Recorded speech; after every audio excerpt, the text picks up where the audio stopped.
Victoria Wood.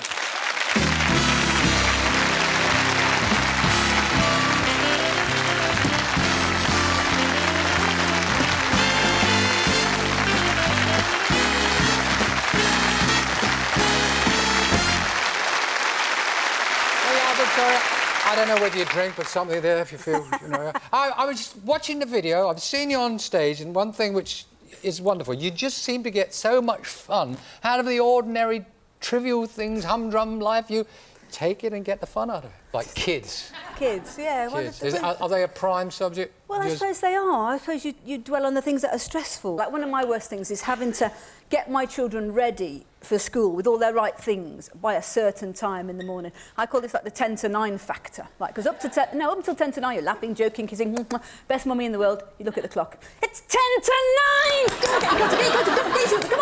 Come on. Oh, God, it's recorder group. Get your recorder. Come on, practice your recorder now. Get your coat on now. You put my coat on back to front, I can't move my arms. Never mind, you blow, I'll do the fingering thread. And another thing nobody ever warns you about, the stress of having children, is you have to do their hair, right? You have to give them hairstyles.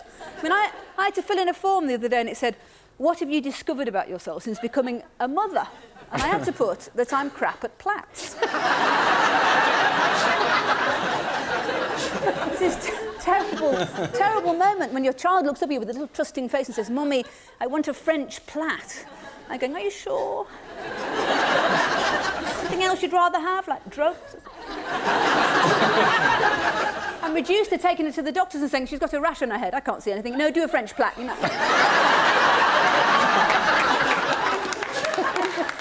And nobody ever warns you of the stress of dealing with nits. You forget about nits. When you're a grown-up with no children, you forget about nits. So when you've got little babies, you never think about nits. You know, you never sit there flicking through the mother care catalogue. You never look at your partner all misty-eyed and say, oh, darling, one day we'll have head lice. But once you've got them, you go knit mad. You're on the knit patrol. You're looking at the backs of people's necks in the post office. If I'm right, I think you used to live somewhere near the Lake District, I know, and now it's trendy. You're in a kind of a fashionable part of London. Very. Is it that different lifestyles? I mean, you still see the funny things? It's very posh where I live. You're kind of a satellite dish unless it's Wedgwood. Even the people sleeping rough are on futons. It's terribly posh. And it's also, the worst thing is it's terribly polluted because this is from traffic pollution, and all the traffic really is these women driving their children to school in these enormous, great four-wheel drive Jeeps. Now, why they have to have four-wheel drive in London, I haven't really quite discovered, unless they're worried about encountering a low-sugar Ribena slick coming up Highgate Hill.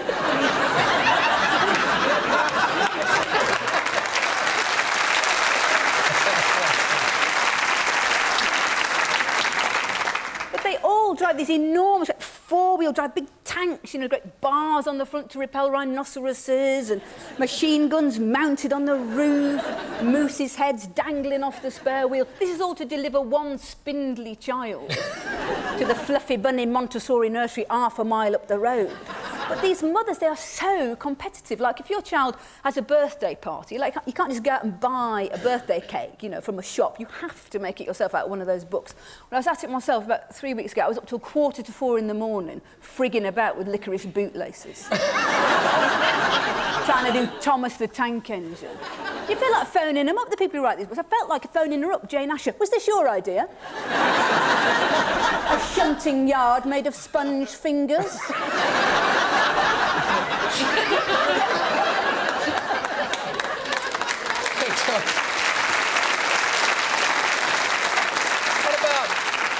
I know shopping has always been one of your favourite... Oh, shopping. I mean, I can't ever pass Benetton's store without seeing you wanting to fluff up all the sweaters, you know. To unfold things. Yeah. Shopping is not something you enjoy, is it? Well, I find the parking stressful. In a supermarket, you know, you think, well, where am I supposed to park now? You know, because all designated spaces for people in wheelchairs, spaces for people on crutches, spaces for people with children, spaces for people with no children, spaces for people who want to conceive children, great long spaces. And I think, well, do I need a trolley? Do I need a basket? Because there are hundreds of different baskets now. Baskets fit on your wheelchair, baskets fit on your walk-in frame, talking baskets for if you're blind, listening baskets for if you're lonely. Hundreds of different trolleys, all with the different baby seats. Seats for weenie babies, bigger babies, huge obnoxious babies with earrings and hairband and bracelets. Twin babies, tiny baby, big child, big baby, tiny child, toddler's trolley. That's a sort of mesh cage with electrified fence. Get in there.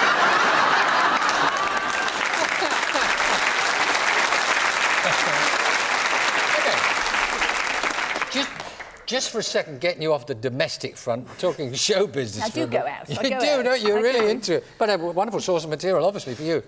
Let's talk about Shirley Bassey. Just for a second, I believe it's a mutual friend of hers. Well, she's not a friend of mine, but I'm a big fan of Shirley's, and I went to one of those things on the television, An Audience With. I went to see Shirley. Well, she was fantastic, but the audience, I mean, they're supposed to have celebrities. They were ancient. Honestly, the celebrities in the audience were ancient. They were handing out leaflets on hypothermia as we went. And I was the only person on my row without a toupee. We turned up the air conditioning, whoosh! I was like sitting in an egg carton. Oh, look at this. And I was sitting near Julie Goodyear, you know Bet from Coronation Street. It's a very dramatic cleavage she has. You would queue up for that at Alton Towers. Wow!